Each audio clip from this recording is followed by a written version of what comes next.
Myoho Renge Kyo. Thanks for joining us today. Today we will be studying the Lotus Sutra, chapter 13, and we have a lot to get through today. It's actually a short chapter, but there's a great deal in it. And as I was preparing, a couple of questions came in, both from last week, which was a question about other beings, gods, deities, demons, etc., bodhisattvas, ghosts, aliens. Are there these other beings out there, and how do they relate to our practice? And I did promise the questioner an answer for that, so I did incorporate that into this presentation because I think it actually was very timely. So I love synchronicity. Synchronicity being what it is, that shows that we're a nice, tightly knit group. And then the second question came in through email from another one of our Dharma brothers about past lives and vows and how that all kind of played into this. And again, very, very timely for this particular chapter. So let's go ahead and get started. This study program that we're embarked upon, we're almost halfway through it. But it is a different approach to studying the Lotus Sutra. It's not academic, theoretical, or dogmatic. These sessions are really about a personal approach to the Lotus Sutra. Really, it's what does this mean to us in 2021 in a world that's completely changed post-COVID. So what does it mean for our practice? Because I believe that if people wanted a traditional approach, there are many, many fine books about the Lotus Sutra and commentaries, much better written and researched than I could ever do. So I really wanted to say, what's different? What could we offer you as a community that was different? And that's this personal approach. But I do use 4 books extensively in preparing for these sessions. The books that I use are 2 Buddhas side by side, which is Jackie Stone and Don Lopez, and that represents an academic viewpoint. And then Buddhism for Today by Nikkyo Niwano, and that represents a lay practitioner's viewpoint on Nichiren Buddhism. And Open Heart, Open Mind, which represents a different sect, in this case Zen Buddhism from Thich Nhat Hanh. And then the Ongi Kuden, which is allegedly from Nichiren himself, the oral transmissions of teachings. And I augment these 4 texts with liberal uses of Michael's Nichiren Buddhist Dictionary, which is forthcoming, Nichiren, his Gosho, Juri's Clear Insight, Clear Serenity and Insight, and the SGI's Nichiren Buddhist Library to kind of triangulate all this together and to format this. And I do want to emphasize that the Lotus Sutra is a religious text. And most religious texts are highly repetitive, which were mnemonic devices that are used by the early practitioners to remember these things. And it's, I think, really important to not take anything that you read in a Lotus Sutra literally. It works better, certainly my experience is that it works better when viewed as stories and parables and metaphors, and how it's speaking to our heart and our heart mind. And if we take that approach, I think we'll find deep, deep meaning. And also remembering Buddha himself, Prince Siddhartha, was just a human. He was fallible, given the mortal processes of birth, aging, sickness, and death. And so is Nichiren. But both of them found ultimate meaning in life through their efforts to help guide people from suffering. In their example, we can find our own true purpose. So, as we always do, we like to start these sessions with a reading from the chapter. This will be in English. I invite you all to please follow along with me as we do this. There upon the world honored one looked upon the 80,000 million myriads a bodhisattva bodhisattvas. Immediately they arose from their seats, went before the Buddha, and with a single mind and with palms placed together vowed, please, world honored one, do not worry. After the Buddha passes away, we will uphold, embrace, read, recite, and expound this sutra. In an evil age to come, living beings, roots of goodness, will dwindle while their prideful arrogance will abound. They will greedily crave profit and donations, increase their unwholesome roots, and be far removed from emancipation. Though they may be difficult to teach and transform, we will summon our utmost patience and travel around the worlds of the 10 directions in order to have living being copy, receive, and embrace and read and recite this sutra, explain its meaning, practice its teachings as taught, and rightly bear it in mind.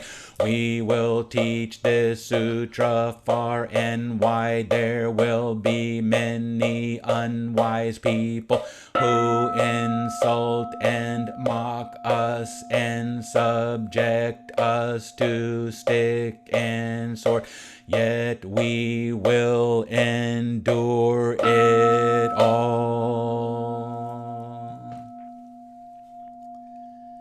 All right, let me just put somebody on mute. There we go. Okay, wonderful, wonderful. Thank you for joining in that. So, setting the scene, if we think of this as a grand sweeping play, opera, the scene of chapter 13 starts with millions and billions and myriads of beings making their vow to share the Lotus Sutra. So just a huge, unimaginably large amount of people congregated in the ceremony in the air. And the featured leaders of this chapter are Bodhisattva Medicine King, Bodhisattva Great Joy in Teaching, Mahaprajapati and Yasodhara, and all the nuns. They received their promise of future Buddhahood. And this completes the prediction of Buddhahood for all. And all those of the 3 vehicles are now on board the one vehicle, ready for the main show. It's a very similar teachings in theme in chapter 13 as it was to chapter 10 about teaching, and chapter 11's message of the difficulty of teaching the Dharma. While those chapters focused on other people, this chapter is very much focused on us as individuals, what teaching means to us and how difficult it is to us. So with those chapters are about others, this chapter is about ourselves. So what are the main points in chapter 13? First, Dharma is medicine. That's symbolized by Bodhisattva. Hold on a second. I got to put people on mute. Bodhisattva Medicine King. So when Bodhisattva Medicine King is leading, think of him as representing the healing power of the Dharma. Dharma is medicine. Along with him is Bodhisattva Great Joy in Teaching. And what he or she is symbolizing is teaching is healing. So these are really the core points of chapter 13. Dharma is medicine and teaching is healing. And then it gets into an extensive prophecy of difficult times. And when you read into this, it's super easy to get kind of like discouraged and depressed. Like, because I'm a teacher of Lotus Sutra, people are going to start chasing me with sticks and stones and beat me up. And this prophecy of difficult times is like, caution, rough road ahead. And we've talked about that again in chapter 11 extensively. But the primary message is hold firm, perseverance. Endure is repeated 5 times. And we also learned early in this study program that anytime something's repeated 3 times, it means it's really, really important. And so when you repeat it 5 times, it means it's like really important. So that's what we're really going through in this. And then lastly, this use of fantastically large numbers and time scales and magnificent beings, it's like mind-boggling. Like, is this real? I think it's really helpful to think of this as a literary device where they're encoding very difficult concepts of emptiness, self, time, and space. So we're going to be discussing some pretty difficult and perhaps depressing things today, this prophecy of difficult times. And we've learned that sometimes the sutras contain some very ugly passages. I think we can all think back to chapter 3, the burning house, and it's like, oh my gosh, this place is just horrible. However, this chapter, like all chapters and religious texts in general, is intended to be hopeful and uplifting by using the literary juxtaposition of pain and joy, dark and light, a promise of awakening and relief from suffering. It might sound grim with all these predictions and prophecy of difficulty, but it's really meant to be uplifting. Everyone now who has attended the Sangha and is risen into the ceremony in the air has now received their prediction of Buddhahood. Men, women, arhats, monks, nuns, lay people, etc. And this is the closing line from this chapter, which is really, I think, so wonderful. The world-honored leader brings peace and comfort to heavenly beings and humans. Hearing your assurance, our minds are completely at ease. So we really can take heart in the Buddha's teaching. The Dharma is medicine, teaching is healing. Hold firm, persevere. So just a little bit of background, because we like to do this in some of our past discussions. Who are these wonderful people? Who was Mahaprajapati? She and her sister Maya were princesses, and Maya married the Buddha. And of course, Maya's mother died 7 days after giving birth to the Buddha. Modern scholars think it's highly possible that she died through complications of a cesarean section. Yes, they did cesarean sections back in those days, and obviously you can imagine that that would be really difficult to live through. Mahaprajapati was the Buddha's foster mother. So she took care of him, and he had a half-brother, Nanda, and she died allegedly at the age of 120. So she lived a pretty long time. And she's important because she was the one who really first wanted to join the Sangha, and Ananda spoke on her behalf. And this is from Life of the Buddha. Ananda asked the Buddha, "Lord, are women capable of realizing the various stages of sainthood as nuns?" "They are, Ananda." "If that is so, Lord, then it would be good if women could be ordained as nuns." If Ananda Prajapati would accept the 8 conditions, it would be regarded that she has been ordained already as a nun. So she led the way for women. Now, the Buddha's wife was Yasodhara. She was also of royalty. She just happened to be born on the same day and month as Prince Siddhartha. That's pretty coincidental. She married when they were both 16, and at 29 she gave birth to their only child, Rahula. And on the night of his birth, Siddhartha, of course, left the palace. And throughout his 6-year absence, Yasodhara followed news of his actions closely, and she also began to live, for all intents and purposes, a monastic existence. When the Buddha visited nearby, Yasodhara asked Rahula to go see him on her behalf, because she wanted, surely if I have gained any virtue at all, the Lord will come to my presence. She deeply missed him. She deeply craved for his teaching. She lived the life of a nun already. And in order to fulfill her wish, the Buddha did come into her presence and admired her patience and sacrifice of her practice. Yasodhara subsequently entered the Sangha with Prajapati and attained the state of Arhat. She died at 78, 2 years before the Buddha's final passing. So, suffering, meaning, and purpose. What do they have to do with each other? And in Buddhism, clearly suffering, which is dukkha, and dukkha literally means a wheel that is out of round, so it's kind of thump, thump, thump, thump, thump as it rolls down the path, bump, bump, bump. And sukha means perfectly round. So dukkha can either mean suffering or it can mean dissatisfaction. That there's really you're never satisfied, and because we're organic creatures, and our bodies operate with the dopamine reflex. When we want something and we get it, we get a high. That high goes away within 30 seconds, and we want something else again. So it's this dopamine chase that we're constantly doing, which leads to suffering, dissatisfaction. And then the Four Noble Truths are there is suffering in life. It's not that life is suffering. This is a really important distinction. We don't sign up as martyrs to just live this horrible life. Life can be beautiful, but there is suffering in life, and there's a cause to it from our greed, anger, and ignorance. But there is an end to it, and there's a prescription to end to it, and that's because Dharma is medicine. Now, I kind of think that there's, so without meaning or purpose, we experience an existential crisis. Why am I here? What's the purpose of my life? And if we don't resolve that sufficiently, we then start chasing things that we crave or seeking outlets in things that perhaps aren't as wholesome. So this idea of meaning and purpose become incredibly important, and I think is at the heart of this chapter.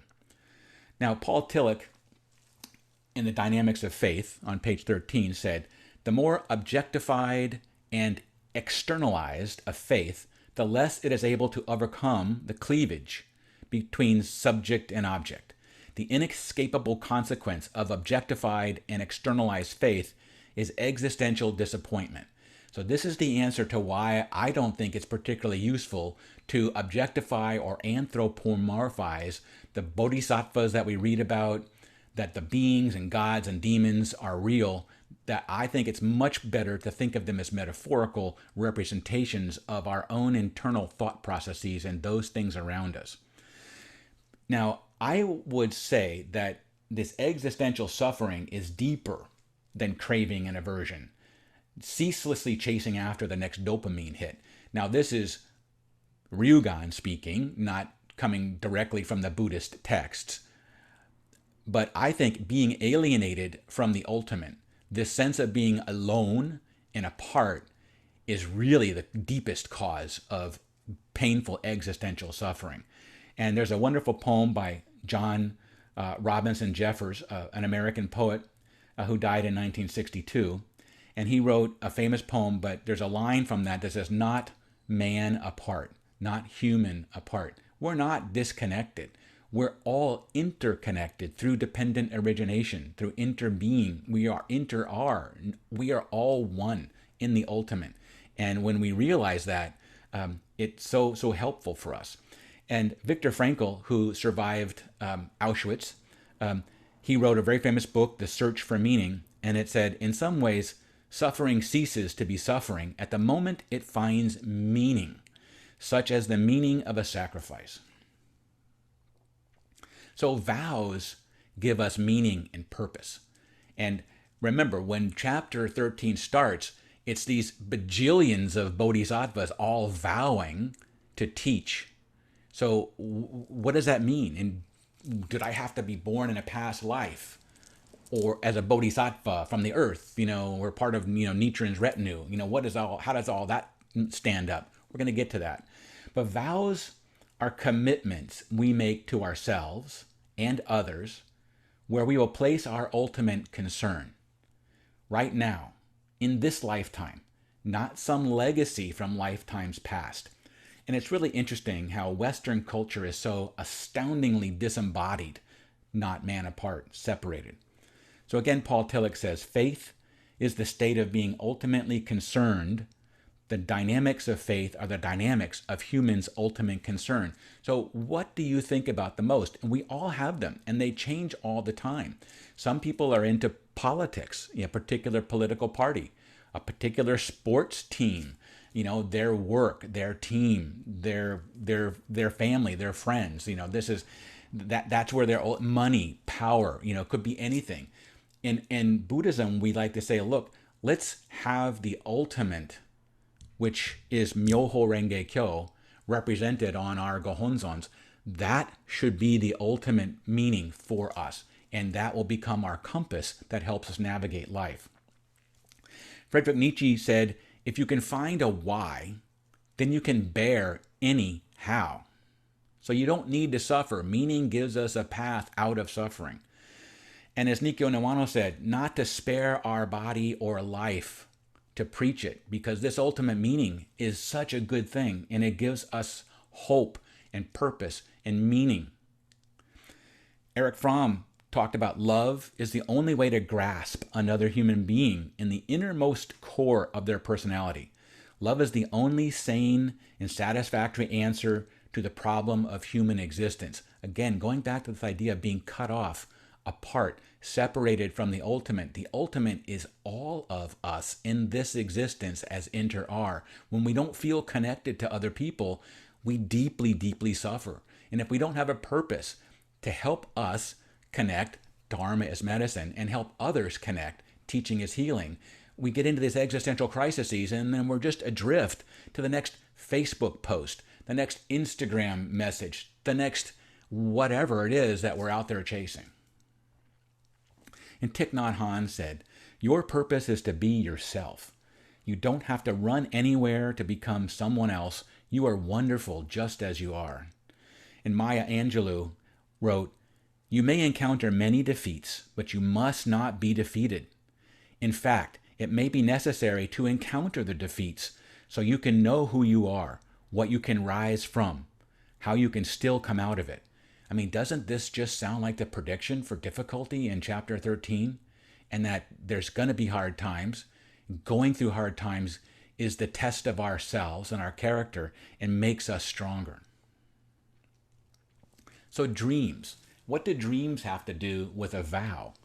Well, I think that, as we've talked about before, the two most powerful capabilities we have as humans is our intention and our imagination. And from our imagination, we can come and dream of something, dream of a better place, dream of happiness. And that dream then becomes a vow. I dream that there will be a community of people who love and take care of each other and grow and support each other. You say, I'm going to make that happen. I'm going to go out and find this community. I'm going to share the Dharma. Dharma is medicine. Teaching is healing. I'm going to do that. And it's through how that dream becomes a vow. The vows are expressed and manifested through our purposeful intention. And Martin Luther King said, "I have a dream that one day this nation will rise up and live out the true meaning of its creed. We hold these truths to be self-evident, that all men are created equal." And don't we, every time we finish chanting, we always talk about the Lotus Sutra, the one vehicle, the teaching of equality? So what does this mean about original vow? And we chanted them today. Sentient beings are infinite. I vow to liberate them all. Defilements are innumerable. I vow to resolve them all. Dharma gates are inexhaustible. I vow to know them all. The way of the Buddha is unsurpassed. I vow to become it. And Juri wrote in the Essentials of Buddhist Meditation, and this was the question that came up, is this vow as a bodhisattva of the earth, based on some of Nichiren's teachings, and in the Lotus Sutra, if I read it literally, did I make this vow in some lifetime long ago, 10 lifetimes ago, 20 lifetimes ago, 1,000 lifetimes ago, and then was there ever any origination point? You know, when did I first make this original vow? And I've thought about this a lot, and I didn't write back because I just was preparing for this presentation, as well as it was such a heavy question. And it really, wow, okay, well, original vow, because chapter 13 is all about this vow to teach, and also how hard it's going to be, this prediction, this prophecy. And I was preparing for Thursday Shodaigyo, and I read this, and I went, oh my goodness, this is perfect. He says, now when the practitioner first takes up the study of sitting, they should first make great vows to bring all beings to liberation. So it's not that we make this vow in the infinite past, it's that we make this vow right now and tomorrow. And then if we fall off the wagon, we make it the next day after that. This vow is a living, breathing thing that we do to give our lives purpose and meaning. So original and special vow, it refers to the original vows of a bodhisattva that are made when they first are generating the thought of awakening. That first generation could happen when you're 3 years old. It could happen when you're 30 years old. It could happen when you're 60 years old. It's not from the infinite past. It's in the infinite now. And the ideogram for vow means original or initial, where the other ideogram is desire or wish and is taken to mean vow. So it refers to the original vows of a bodhisattva that they are made when they are first generating the thought of awakening. And this could be, frankly, the first time that you were introduced to this practice from somebody. They talked to you about coming to a Buddhist meeting and chanting Nam Myoho Renge Kyo, and you were like, maybe, that sounds weird. Okay, I'll go. And then you go and you went, wow, this is awesome. Enlightenment, awakening. And then I'm going to do it. And then that's your original vow. You did it. And this original can also mean source, root, foundation, basis, current, present, and initially. So again, we're not talking about lifetimes past, because frankly, who knows what our past lifetime was, and who knows what happens after we die? We don't know until we're awakened. So until we're awakened, let's think about the infinite now. So that's vow, and Dharma is medicine. Now we've made this vow to teach, and that becomes our ultimate purpose, and that's bodhicitta. We've talked about that quite a bit. And probably the most famous coach in history of sports, John Wooden, certainly from basketball, coached at UCLA, had the most winning teams ever. He quoted, "Happiness begins where selfishness ends." So in teaching, in giving, in sharing is where we find the ultimate happiness. And he also said, you can't live a perfect day without doing something for someone who will never be able to repay you. And if you remember, for those who were here when we talked about the Bodhikaravatara from Shantideva, we learned that bodhisattvas, when they give, have no expectation of return. We're not looking for an outcome. We're not looking for an attaboy. We're not looking for someone to give us something. We give because the giving is the healing for them and for us. The gift is the gift. And Viktor Frankl continued, the more one forgets themselves by giving themselves to a cause, to serve, or another person to love, the more human he is and the more he actualizes himself. What is called self-actualization is not an attainable aim at all, for the simple reason that the more one would strive for it, the more they would miss it. In other words, self-actualization is possible only as a side effect of self-transcendence. This really goes to the Four Noble Truths. It's the chasing, the grasping that gets us into trouble. So when we enjoy the infinite moment of now and the giving of ourselves and the Dharma, that's where this ultimate happiness comes from. And Nelson Mandela said, education is the most powerful weapon you can use to change the world. It always seems impossible until it's done. So he's speaking of teaching is healing and the prophecy of difficulty. And as we let our own light shine, we unconsciously give other people permission to do the same thing. So through our practice of sharing Dharma as medicine and teaching as healing, we become a ray of light to continue to push the darkness of the world away and make the world a better place. So teaching is generosity. And Fred Rogers from Mr. Rogers' Neighborhood said, all of us at some time or other need help.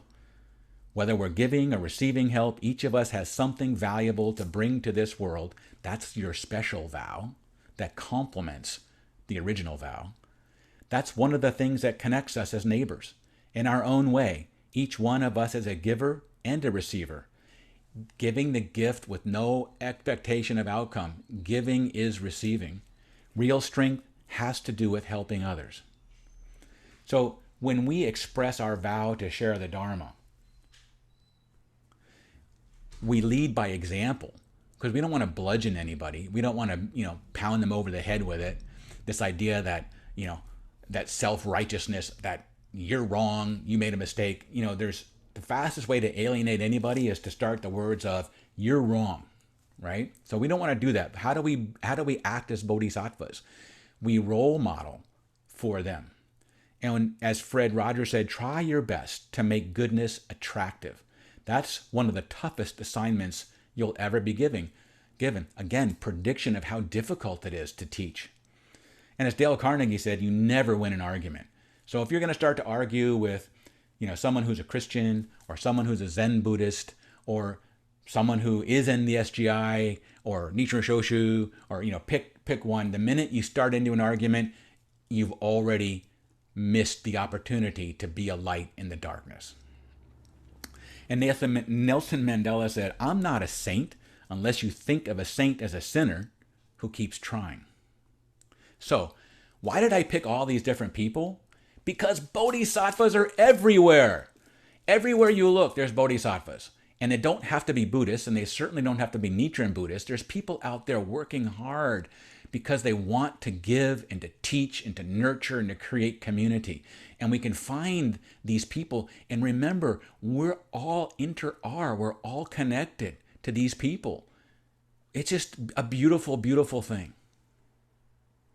So Buddhist ethics and morality. This is an interesting one because sometimes we read the Gosho and Nichiren says, don't follow the precepts. And you go, huh? Wait a minute. The Eightfold Path says we're supposed to, the prescription is follow the Eightfold Path, and that's how you prevent suffering. So there's this weird kind of dichotomy in this. And how do we reconcile Nichiren's teachings that we should not rely on the precepts with his teaching that he was very clear, Lotus Sutra practitioners should be virtuous. And he believed that faithfully upholding the Lotus Sutra will manifest the virtuous qualities of Buddhahood. Famous quote from the Zui Ji Gosho, just as a mugwort among hemp plants grows straight, and a snake in a tube straightens itself, if one becomes friendly with good people, one's mind, behavior, and words become naturally gentle. Likewise, the Buddha thinks that those who believe in the Lotus Sutra will become naturally virtuous. The cause is our trust and confidence in Myoho Renge Kyo, faith. The effect is awakening and living the Eightfold Path. So we follow morality. We can follow the Eightfold Path and the 6 paramitas, and we can approximate enlightenment, but we don't get completely there until we take faith and trust in the ultimate Myoho Renge Kyo, and then our whole lives instantly transform. We become a light in the darkness. We become an example for people, and we shine out, and we all then, actual proof that we're looking for is our ability to live the Eightfold Path and the 6 paramitas. Okay, changing gears now to prophecy. And of course, the crystal ball and, I'm going to predict the future, and okay. And from Jackie Stone's book, Two Buddhas Seated Side by Side, through purporting to foretell the future, prophecies, especially ominous ones, and certainly in chapter 13 sounds pretty darn ominous, often describe the present. The grim predictions in this passage may in fact reflect experiences of ostracism and insult endured by the early Lotus community at the hands of the mainstream Buddhist establishment. Whether the specifics refer to events that actually happened, or simply reflect the beleaguered sensibilities of a small and marginalized Mahayana community, is hard to know. In either event, this passage describes the harsh trials accompanying the Lotus Sutra's propagation in the form of prophecy. This is how it was received a millennium later in Japan. So Nichiren took it literally, and far be it from me to say that Nichiren wasn't correct, but I am encouraging us in 2021 not to take it literally and to think metaphorically about what it's speaking to us, because you gotta beware prophecies. They're super dangerous. They're not meant to be taken literally, Because if you do take them literally, it can lead to self-righteous fundamentalism, martyrdom, and zealots who all they want to do is make everybody else wrong. I'm sorry, someone's speaking? Okay, I'm going to put back on mute. Okay. So karma in past lives. Let's look a little bit about that. And Michael wrote this.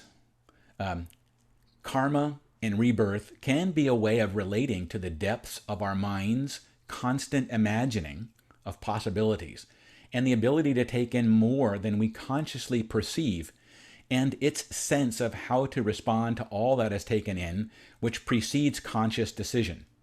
My present life is an artistic representation of my nature. And Fred Rogers said, often when you think you're at the end of something, you're actually at the beginning of something else. It's all about the present moment, constantly arising through yui butsu, yo butsu, the interaction of all these things that through dependent origination arises in this new moment of creativity. And from that moment, things are born. The past moment was the past life. The present moment is your present life. The next moment is your future life. They're all connected in this moment. We don't need to look back in the past or into the future. And this is from our Shodaigyo Calming and Insight script. And for those of you who do come on Thursdays, you will recognize it. Every moment you are born and die. In every breath, a new beginning. Every out breath, a letting go, a letting be. Every breath follows the other in a constant cycle of renewal and flow. So history and prophecy. History is replete with awful, terrible, unimaginably horrific things. The sutras certainly are full of these stories. King Ashoka, King Ajatashatru, the serial killer, the genocide of American indigenous people, the genocide of indigenous people all over the world, Africans torn from their homes and shipped to a new world as slaves, the Holocaust. What's different now than the past? Well, frankly, the scale and power of what we are capable of doing to each other is worse now. You may have all heard about Facebook's new announcement called the Metaverse. They changed their name to Meta because they want to create this thing called the Metaverse.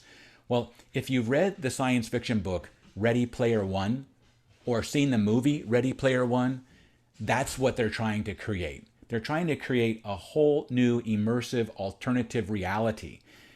And this is where you can just go and lose yourself and never step out except to eat or drink or sleep, hopefully. And what's going to happen is all the people in the world who are have-nots, not the elites, they're going to end up just living their existence in this alternative reality. And this alternative reality becomes separation from the ultimate, the cutting off. This existential crisis will become so powerful and so toxic, it's an express elevator to hell. And that's COVID. COVID changed the whole world. COVID now, with people staying home, has enabled these metaverse type ideas to proliferate, that I can find community online. And of course, climate change. However, in spite of all this doom and gloom, according to most objective metrics, this time we're living in now is the safest and healthiest and most prosperous in history, certainly for people who live in a first world country. But as I've always somewhat tongue-in-cheek said, our survival as a species is a race between evolution and extinction. We now have the power to destroy not just our neighboring tribe, we have the power to destroy the whole planet. And we're hell-bent on trying to do that.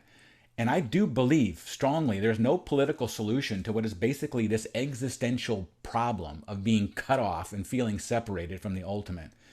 So now we circle full back to our vows. Dharma is medicine. Teaching is healing.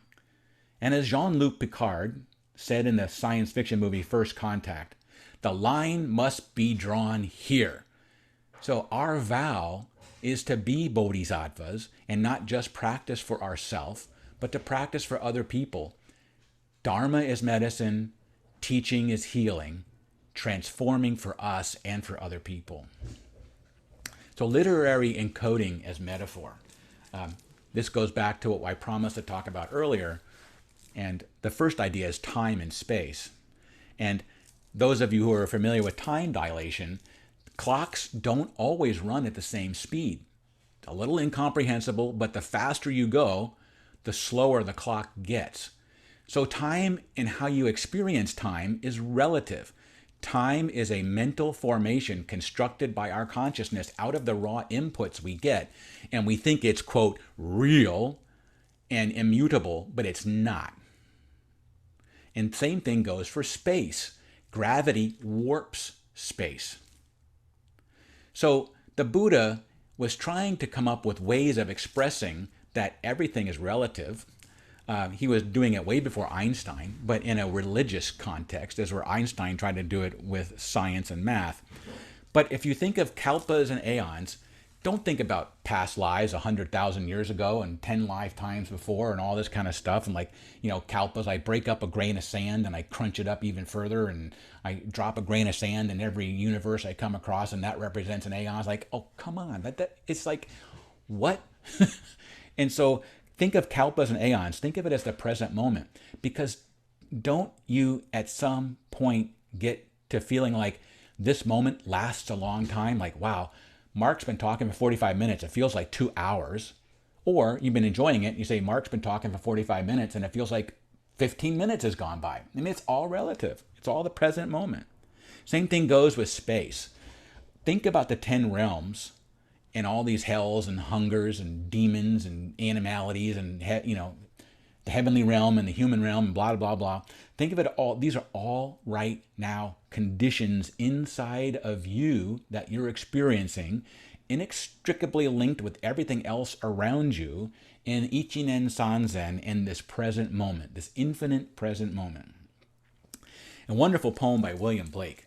And I thank Sensei McCormick for sharing this. This comes from him and he added it to the slide, but it's wonderful. To see a world in a grain of sand, and heaven in a wild flower, hold infinity in the palm of your hand, and eternity in an hour.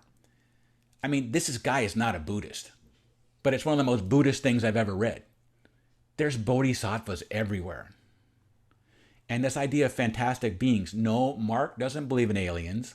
He doesn't believe in gods and gods and goddesses and all this kind of stuff. I don't believe in ghosts. However, I'm open-minded. If I ever see actual proof of it, I'll sign up and say, okay. But for me, fantastic beings are thoughts and mental formations inside our minds.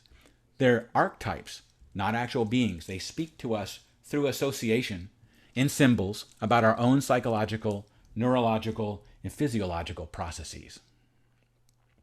So, what does chapter 13 mean to us today? Take this good medicine and do not worry, it will not cure you. And I want to read again from the earlier slide, which was the closing verses of this chapter. The world-honored leader brings peace and comfort to heavenly beings and humans. Hearing your assurance, our minds are completely at ease. Dharma is medicine. This medicine works. Take this good medicine and do not worry, it will not cure you. Teaching is healing. It's transformative and healing for us and for others. Hold firm. Persevere. Life is hard. We all make mistakes and struggle. Don't judge yourself. Don't criticize yourself. As Nelson Mandela said, I'm not a saint, but I'm just a sinner who keeps trying. Same thing for all of us. Simply begin again, and again, and again. Every moment is another opportunity to practice. The Buddha promises us that moment by moment, we will transform, heal, and awaken. So everything that I just presented is contained in the mantra Namu Myoho Renge Kyo, because Namu Myoho Renge Kyo is the title of the Lotus Sutra. And all the metaphors and stories and messages and teachings and archetypes that are contained in the Lotus Sutra are encapsulated in Myoho Renge Kyo as this infinite moment of now. So I ask you, is after listening to this lecture today, Do you want to chant more or less? And I do hope from the bottom of my heart that the answer is you want to chant more. Namu Myoho Renge Kyo. Namu Myoho Renge Kyo. Namu Myoho Renge Kyo.